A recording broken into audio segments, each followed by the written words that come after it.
the Concise RDWorks Learning Lab with Russ Sadler. Session 14, Laser Beam versus Intensity. Well, just to remind you, I know it's not long ago, but in the last session we used the laser machine to actually do some cutting. Now, it wasn't the intention of the session to do the cutting, but we actually used the laser beam to do some damage to material. What we were really trying to do was to show you all the ways in which you could get a program loaded into the machine.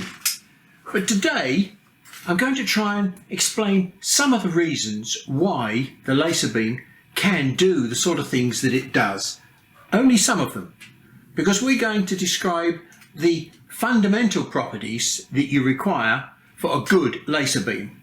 Now, I know we talked about the laser beam in a session, I think it might have been session 3, but those were just the basic scientific properties of a laser beam. They didn't specifically mention the key properties that you must have in your laser beam to do this sort of damage.